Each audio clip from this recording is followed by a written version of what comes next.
Hey y'all.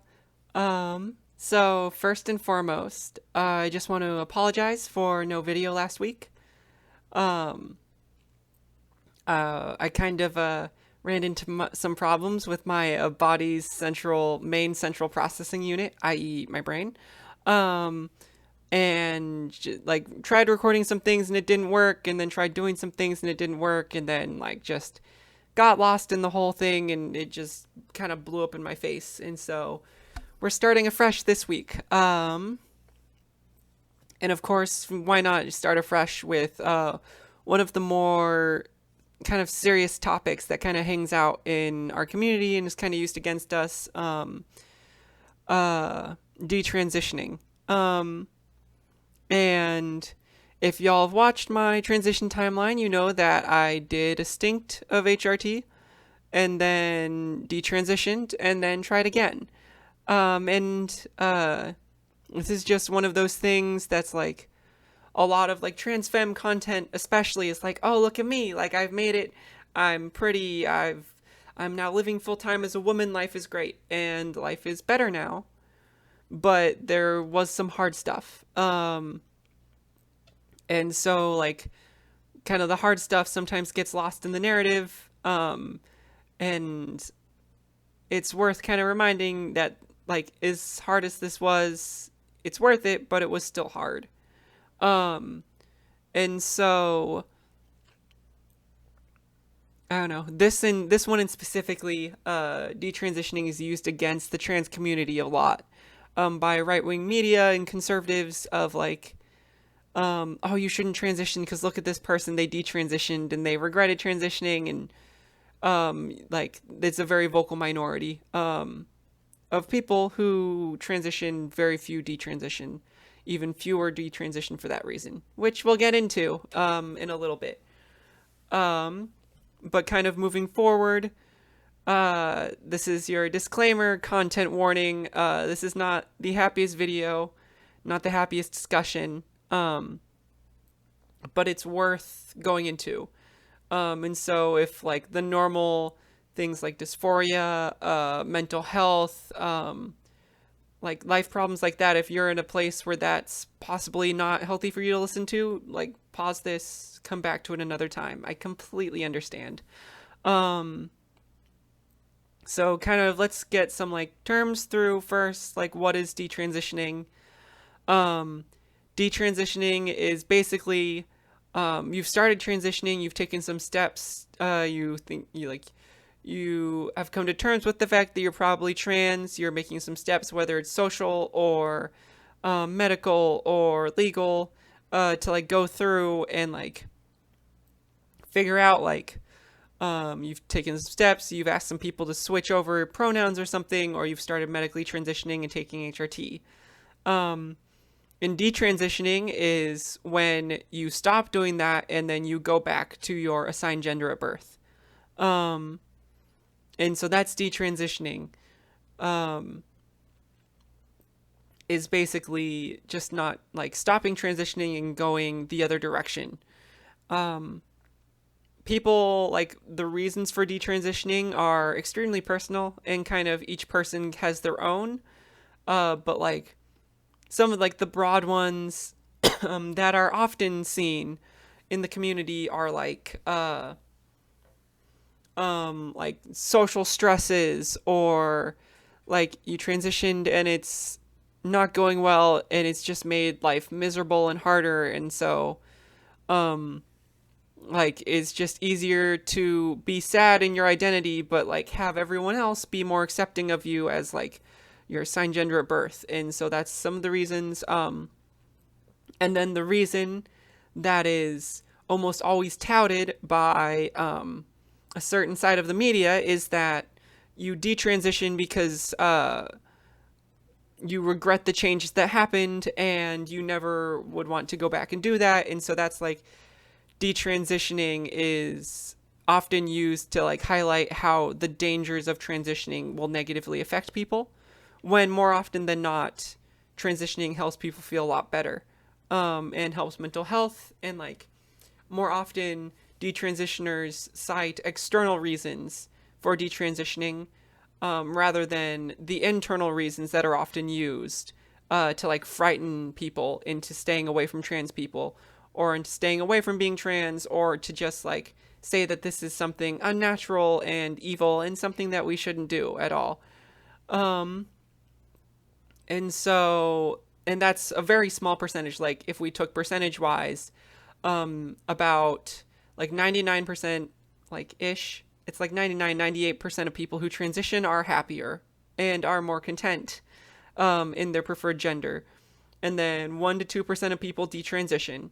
And of those people who detransition, of that 1 to 2%, um, like 70 to 80% of people cite that it was external things like society or like negative reactions from friends and family, or stuff like that, where like it's an external source. And then that remaining 10 to 20% of the 1% is the people who detransition because transitioning was not the right move for them, which is an incredibly small percentage. To the point that like they shouldn't be getting as much attention as they are. Um, and it's a very small but very highlighted portion of people who transition and then who detransition. Um, and so that's when that's highlighted. Just remember, if you're like a little baby trans and you're trying to figure yourself out, um, the things that like the right wing media highlight are not actually like proportional to like the size of the community we're in. Um, cool. So that's kind of some groundwork. Uh, kind of let's get into like me personally. Um, so if you watch my timeline, if you watch my timeline, you know that I went about 4 months ish on HRT, and then stopped. And then there's a break, and I didn't mention this, but it's a break of about another 4 months. And then I restarted transitioning again. Um, and so what happened was I was transitioning, and then I moved and ran out of my meds and had trouble getting a new doctor, and kind of used it as an excuse to be like, oh, like, I'm okay. Like, I've lived as a guy for most of my life. Like, this is fine. This is sustainable. Um, and probably the biggest reason that I was trying to force that mindset on myself was that I was in a very serious relationship um, through most of my transition, and kind of through to about the early parts of this year. Um, and so one of the reasons I detransitioned was at about the 4 month mark, things were starting to happen on HRT that were negatively impacting that relationship. And it was not something I was ready to deal with. And so that caused a lot of problems and a lot of stress. And it timed at the same time where I ran out with my medication. And it just became like this whole thing. And I just stopped taking my meds. I stopped taking HRT. I thought it would be fine. I thought I could live for like kind of for the relationship and for just like today, like my goals didn't necessarily need to be for me. They would be for like everyone's expectations of me. Um, and like other people's needs ahead of my own. And that's kind of why I detransitioned. Was just this whole set of things that lined up at the same time. Um, and it was a rough time. Um, and so the aftermath of that was pretty crazy. Cause like for a while there, like I had like residual estrogen and not very much testosterone in my body. And so I like, for a while it was okay. Cause I wasn't like, my body was gradually infeminizing, but I wasn't like progressing as a guy anymore. I was just like kind of returning to neutral, which is okay. Cause I'm a little bit non-binary, as well as like femme non-binary, demi girl kind of stuff. Like my gender is female adjacent, whatever that means, whatever that works with.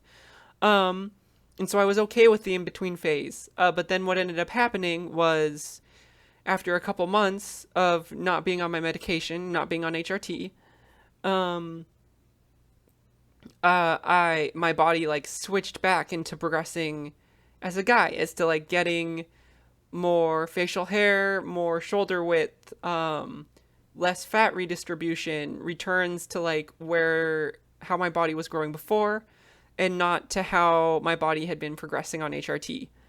And that was extremely difficult. Probably the biggest one was before I started HRT, I didn't have a lot of facial hair the first time. And then when I detransitioned over that couple months, that was when most of my facial hair that I've ever had in my life developed. And that was extremely hard on me. Like that was probably the height point of my physical dysphoria. Most of my dysphoria is like centered around like societal or mental of like progressing through life as a guy. Like day to day, like my body didn't bother me a lot, which is why it took a little bit of work to figure out I was trans. Um, and it was more like if I was setting plans for the future, like I couldn't make plans. Like I would be like, oh yeah, I'll do this thing and then I'll probably transition afterwards. Or I'll do this thing and then I'll probably like I'll go to college and I'll probably transition afterwards. Or I'll progress this relationship and then probably transition afterwards. Um and so uh detransitioning put me in this place where I realized that like continuing on this path would put me as like a guy for the rest of my life, which was an extremely difficult place for my brain to be. Um, and basically like putting myself in the place of like, oh, this is just how I am for the entirety of my future. Um, caused like a ton of disassociation, tons of like day to day. Just I had this mantra going in my head a lot of the time, like this is fine, I can just do this. This is fine, I can just do this. This isn't uncomfortable. This is fine, I can do this. This is fine. This is fine. This is fine. This is fine. This is fine. Um, and all of that, along with like a very extreme dip in my mental health, kind of culminated in me going along the lines of being like a little bit on the unaliving myself kind of side of things. Like no attempts, but that was where I was headed, because I couldn't really see a future. I was just existing in a limbo state trying to survive. Um, and that culminates into like there's like 3 or 4 months of my life recently that I don't remember at all. Like I don't. It's just empty space. It's time that's gone. Because I was just in survival mode. Um, and so I did restart HRT when it got bad. Like I realized that like that had been one of the things that had been like keeping me going and it helped me progress as a person. Um, and so I did restart HRT. And for a while there, like things were working and uh, like the negativity that I was in, I kind of pulled out of a little bit and like my relationship progressed a little bit more, same relationship. And I became like more of a person, but I was like still like I was presenting fully non-binary at that point in time. Full like they them pronouns.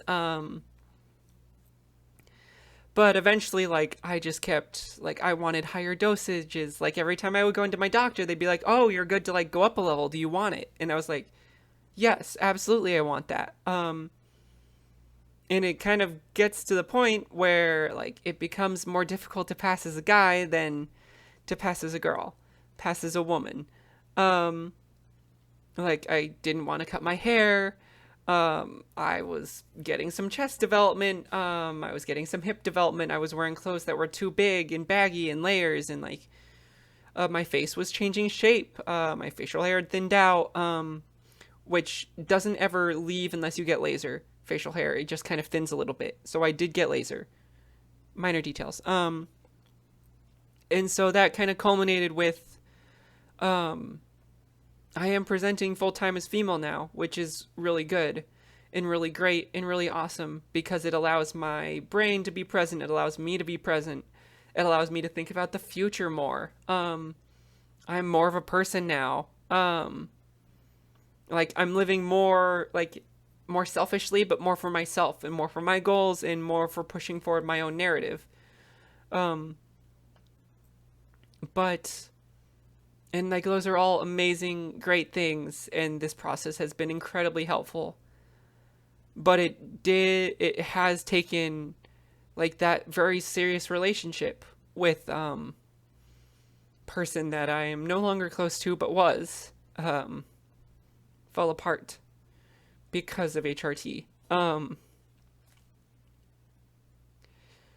And various other like job problems and family issues have come across because of this. So yeah, so overall this has been a very positive experience, but I just wanted to kind of share this part cuz it's not often talked about and it's often used against us in our community. And like this is an important part of like there are challenges. And it's not necessarily a good or a bad thing. It's just something to work through. And if it's part of being your authentic self, it's worth working through, but it's still hard. Um, so that's kind of all I wanted to say. Thanks y'all for listening. I'll be a little more upbeat next time, I think. But I'll hang out again, and I'll see y'all next week. Stay safe. Yeah. Have a good night, y'all.